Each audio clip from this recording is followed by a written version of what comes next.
Hello बच्चों, let's read the question. The question says that which of the following reaction involve hydride ion transfer? इनमें से कौन सा reaction है जहाँ पे हाइड्राइड आयन का ट्रांसफर हो रहा है, ये पूछा गया है। तो ये सबसे अगर मैं पहले बात करूँ तो ये कैनिजारो रिएक्शन है। नेम मैं डायरेक्टली लिख नहीं रहा हूँ, आप चाहे तो नेम लिख सकते हो, that is a Cannizzaro reaction. Cannizzaro reaction के मैकेनिज्म की बात करते हैं। क्या होता है, सबसे पहले जो हमने बेस लिया है OH नेगेटिव, ये इस पर अटैक करता है। यहाँ पे अटैक करने से पाई 1 ऊपर ब्रेक होता है, जिसकी वजह से यहाँ पे आपके पास एक इंटरमीडिएट्स क्रिएट होता है। इसे कहते हैं इंटरमीडिएट्स। नेक्स्ट स्टेप में क्या होता है, नेक्स्ट स्टेप में हमने 2 मोल यूज किया तो अनदर मोल ऑफ एल्डिहाइड यहाँ पे आएगा। अब यहाँ से इलेक्ट्रोनेगेटिव का डिफरेंस है, जैसे यहाँ पे भी था, ऑक्सीजन पे पार्शियल नेगेटिव चार्ज होता है क्योंकि मोर इलेक्ट्रोनेगेटिव है।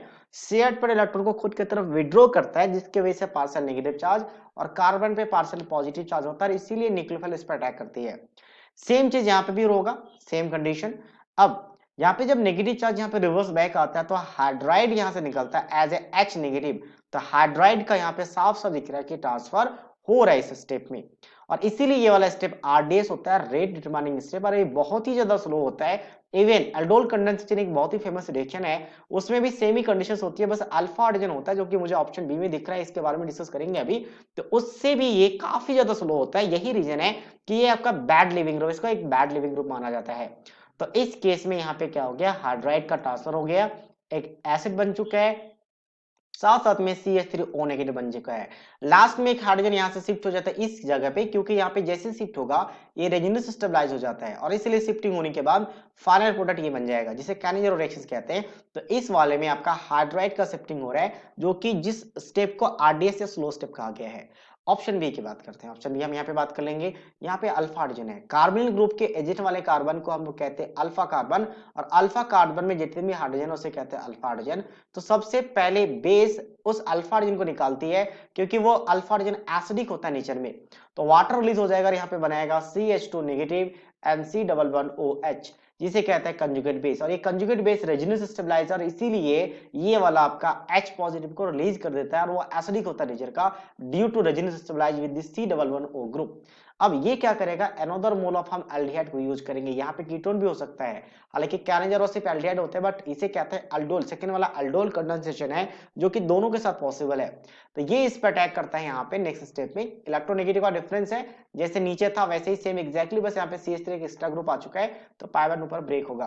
तो इस केस में क्या दिखा सकते हैं कि आपका यहाँ पे इसको उल्टा लिख देते हैं, एल्डिहाइड इस फॉर्म में, ये CH2 ग्रुप इस पे अटैच्ड हो गया, जहां पे आपका ऑक्सीजन पे नेगेटिव चार्ज बनेगा, H है, और यहाँ पे CH3 है। अच्छा, यहाँ पे जो ऑक्सीजन पे नेगेटिव चार्ज अभी बनने वाला है, मैं वाटर से एक H पॉजिटिव लेके इसको OH में कन्वर्ट कर दूंगा, ताकि एक स्टेप यहाँ पे बच जाए। इसके बाद इसको हीट करते हैं, तो जैसे हीट करेंगे, हीटिंग फिट गिवन है, तो ये आपके पास अल्फा कार्बन था, कार्बोनिल ग्रुप का एडिशन वाला, और ये बीटा, तो अल्फा बीटा के बीच में अनसैचुरेशन बन जाता है, क्योंकि ये फिर क्या है, कंजुगेटेड है। हालांकि हमने एल्डिहाइड लेफ्ट में बनाया, इसने राइट में बनाया, तो दोनों सेम बात है, आप किधर भी बना सकते हो, बस ऑर्डिनेशन चेंज है, अदरवाइज प्रोडक्ट वही है। तो यहाँ पे कहीं पे भी इस मैकेनिज्म में देखा कोई हाइड्रोजन का हाइड्राइड का शिफ्टिंग नहीं है, तो यहाँ पे हाइड्राइड का ट्रांसफर इन्वॉल्व नहीं हुआ। नेक्स्ट हम बात करते हैं इसका, तो ये भी एग्जैक्टली ऊपर जैसे रिएक्शंस है। तो यहाँ पे क्या करता है, थोड़ा सा डिफरेंट है। डिफरेंट का मतलब क्या है, यहाँ पे OCT3 इस पे अटैक करता है, OCT3। तो OCT3 यहाँ पे, sorry OET, not CT3, OET।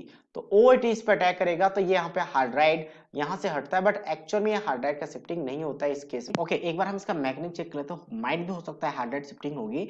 यहाँ पे अटैक करेगा तो ये पाई 1 ऊपर ब्रेक हो जाएगा, तो 1 मोल यानी 2 मोल लिए गए, पहले मोल की हम बात कर रहे हैं, तो फर्स्ट मोल के साथ ये कंपाउंड बन चुका है, ऑक्सीजन पे नेगेटिव चार्ज, और यहाँ पे ऐड हो चुका है OET जो कि यहाँ पे बनना चाहिए OET है, और यहाँ पे हाइड्रोजन है। अच्छा ओके, मुझे हाइड्राइड शिफ्ट करवाना पड़ेगा, तभी दूसरा मोल बन सकता है। दूसरे मोल में क्या आपके पास CH3C11O, और यहाँ पे H है, तो यहाँ पे नेगेटिव चार्ज जब रिवर्स बैक आएगा तो हाइड्राइड का शिफ्टिंग हो जाएगा। हालांकि फाइनल प्रोडक्ट जो ये वाला बन रहा है इसमें नहीं दिख रहा है, बट इसका जो बाय प्रोडक्ट बनेगा उस पे दिख जाएगा, यानी कि यहाँ पे CH3C11O और के साथ में यहाँ पे OET है, ये तो फाइनल प्रोडक्ट है, बट साथ साथ में ये वाला जो बनेगा दैट इज CH3CH2, ऑक्सीजन पे नेगेटिव चार्ज आएगा, इस वाले में हाइड्राइड की शिफ्टिंग हो रही है, मतलब ऑप्शन सी भी आ जाएगा आपके आंसर में, हाइड्राइड शिफ्टिंग इन्वॉल्व हो रही है।